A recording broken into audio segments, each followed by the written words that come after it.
All right. Welcome back to the You Are Not an Artist live Q&A podcast. I'm going live right now on YouTube. So if you'd like to join me sometime in the future, let me know. I'll send out an email to let everybody know when I'm going to go live that week. Sometimes it changes just depending on my schedule. I've got a lot of irons in the fire, if you want to call it that. But today, on today's podcast, what we're going to do is talk about whether your hobby, if you're ready to take that and make it a business, a small business. And I think this is a really relevant topic right now of discussion because there's a lot of excitement around the creator space. I think you can consider yourself a creator if you are, passionate about a hobby or an interest, and you're wanting to make content to go along with that passion and post it to, YouTube or Instagram or TikTok, and you would like to build a small community around that.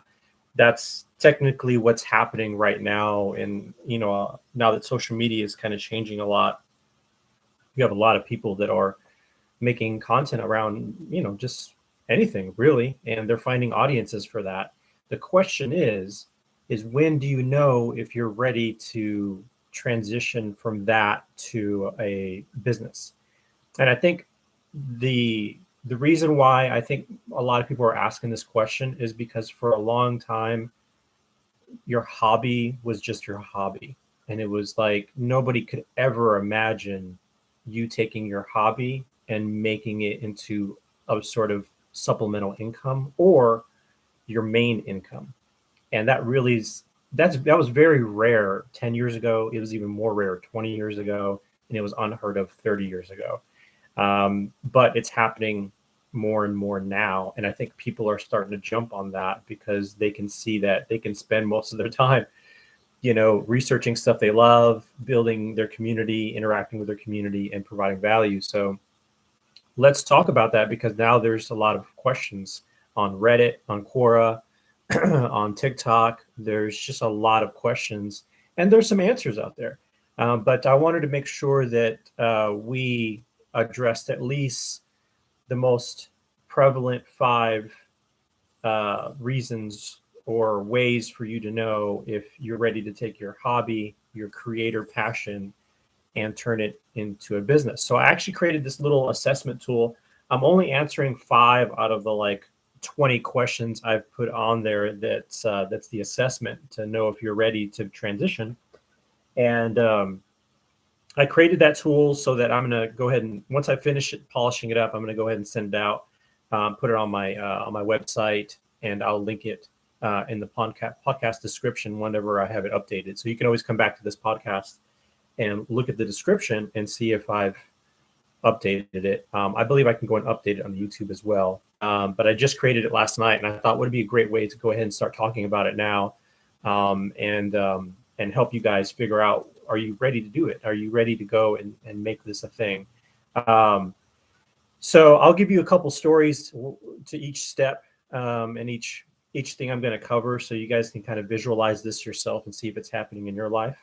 And that way it becomes a little bit more relevant to you, and you can really find out whether or not you're ready to take it, and make it a business. So let's dive in. Let's just cover the first 5, and then when I update the list, I'll let you guys know, and I'll show it to you. I'll put it in the link. So the first thing you want to figure out if you're ready to take your creator passion or your hobby and turn it into a business is, have you discussed this with a business coach?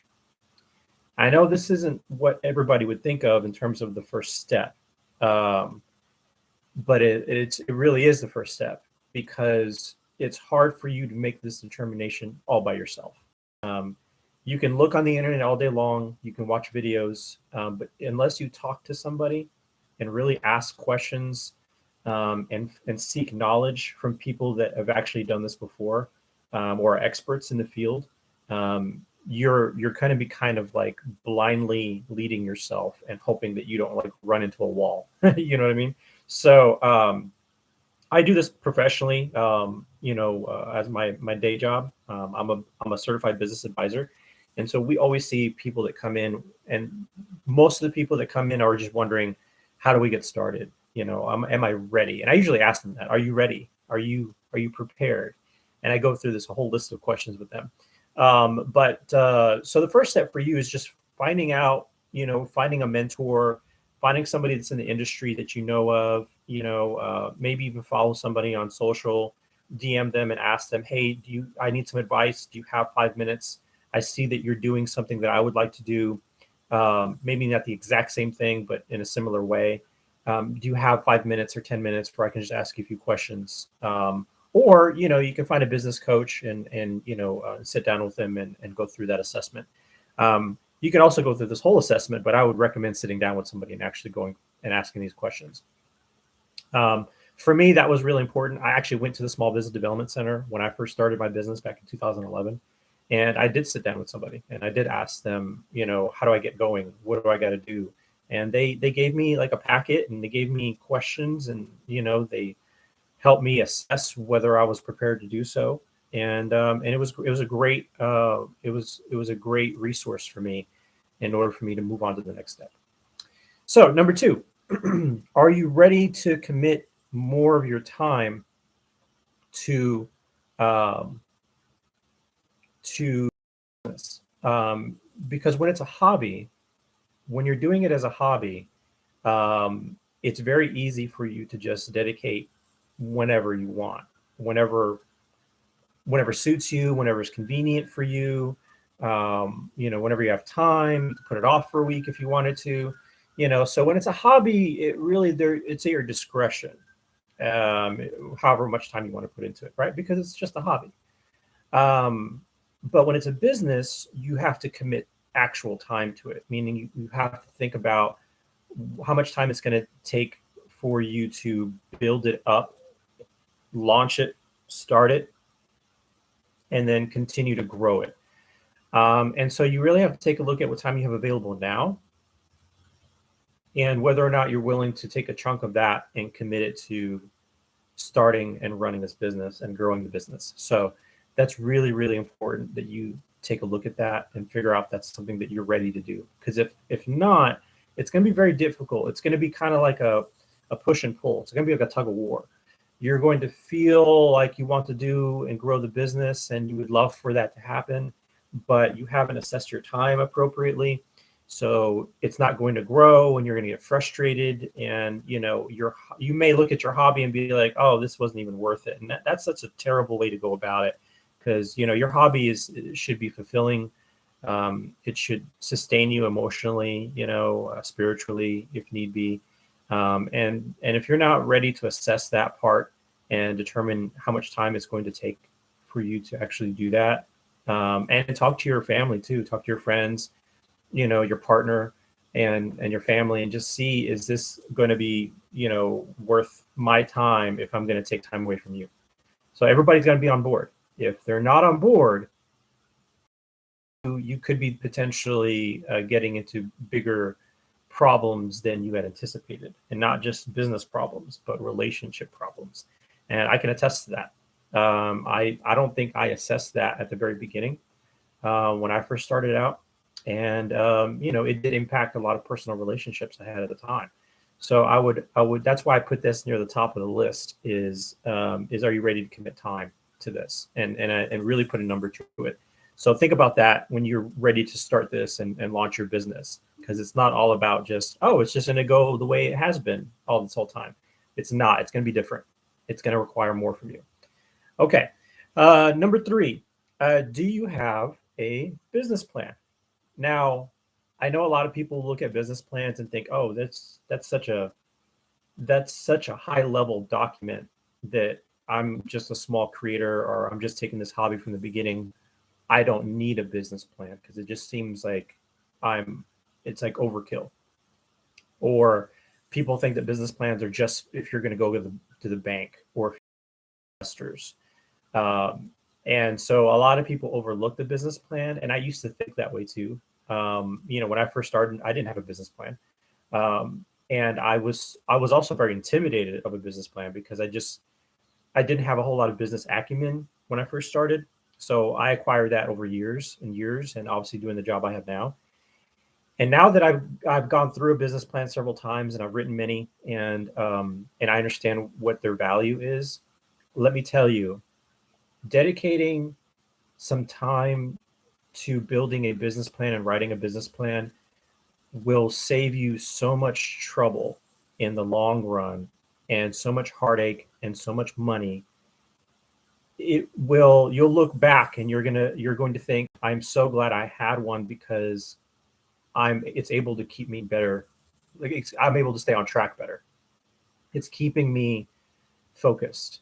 And a lot of times, we get into business, or I say we as small business owners, or creators, we just jump in, right? We just hit the ground running, and we put out, a bunch of things, and we don't think about, how we're going to operate it, what sort of equipment we're going to need, what the cost is going to be, what the marketing and what our target market is. Like, these are all important things that you'll have to consider in order for your business to really grow and have a great launch.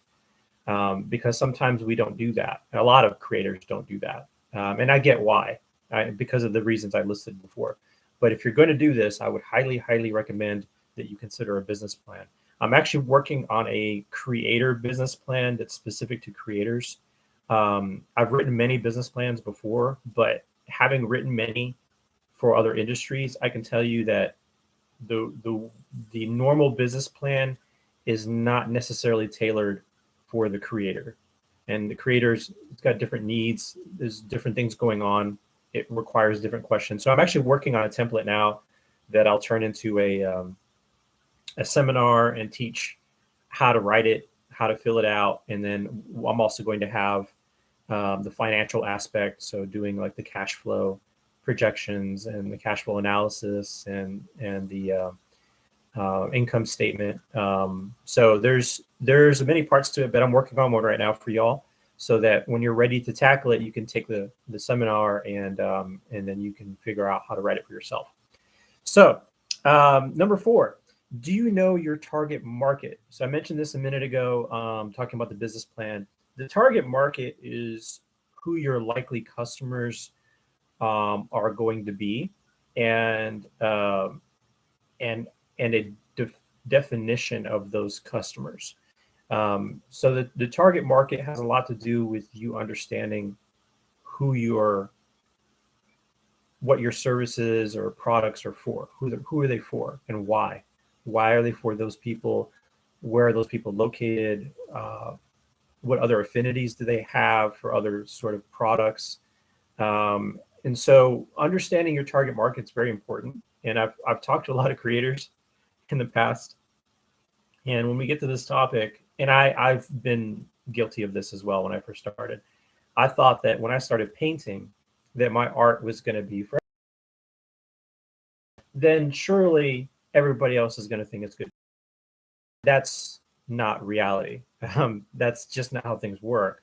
We're human beings, have many tastes and preferences, and we're all different depending on where we're from, who we grew up around, who our parents were, how our life went. We're all going to have different tastes. So it's very important that you understand who your target market is, so that you can figure out how to speak to them. And so if you're going to take your hobby and start to build a community around it and put it out there, you really have to understand who your target market is, because otherwise you're just going to be shouting into this void and hoping that somebody says something back to you that's positive.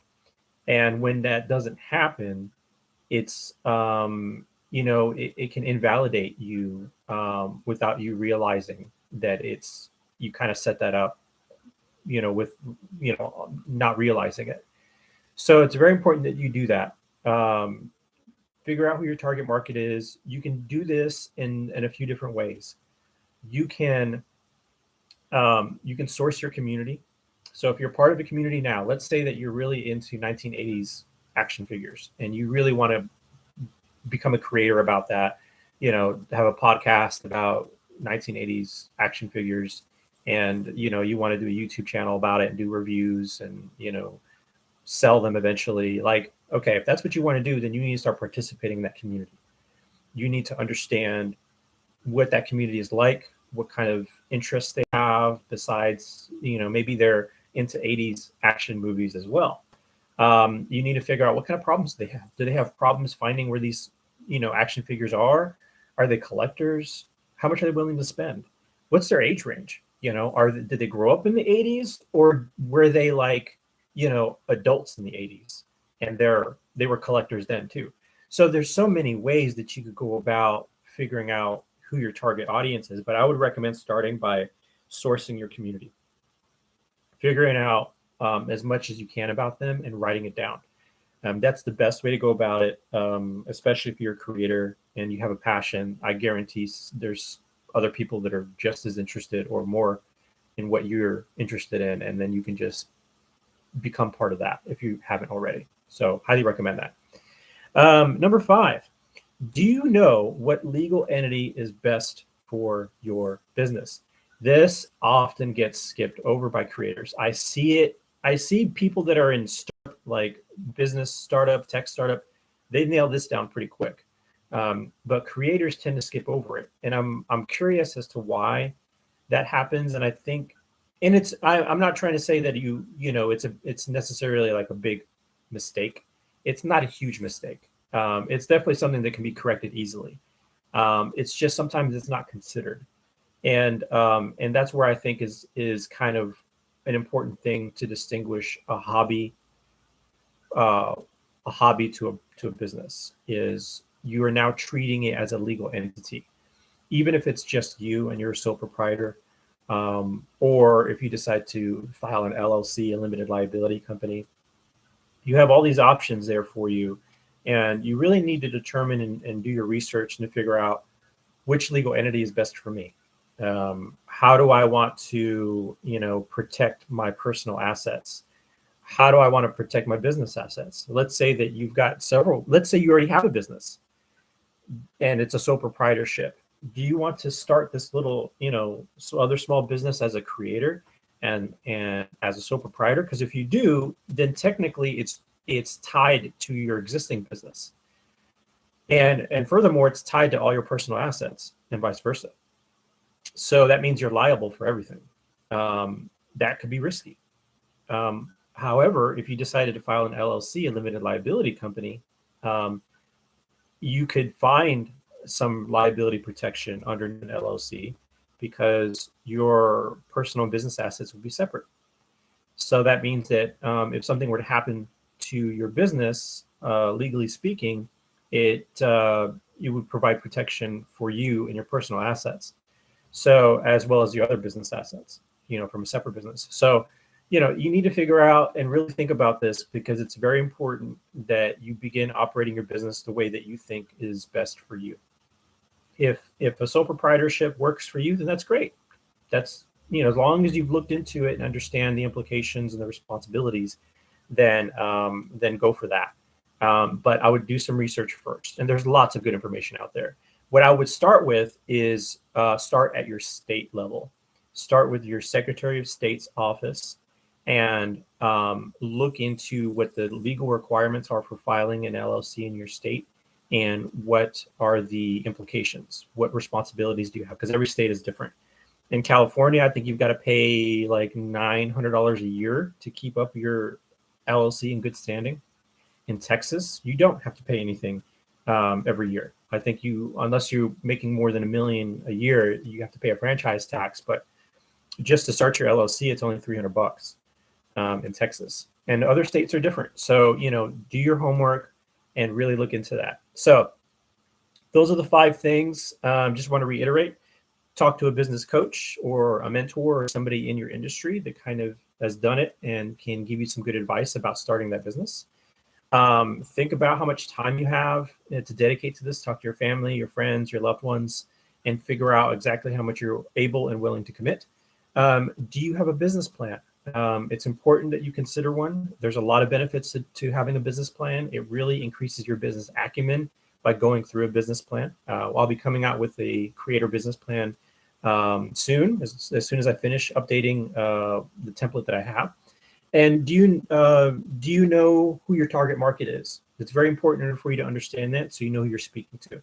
And then finally, choosing a legal entity so that you can minimize risk, and making sure that you're operating under the correct legal procedures for your state.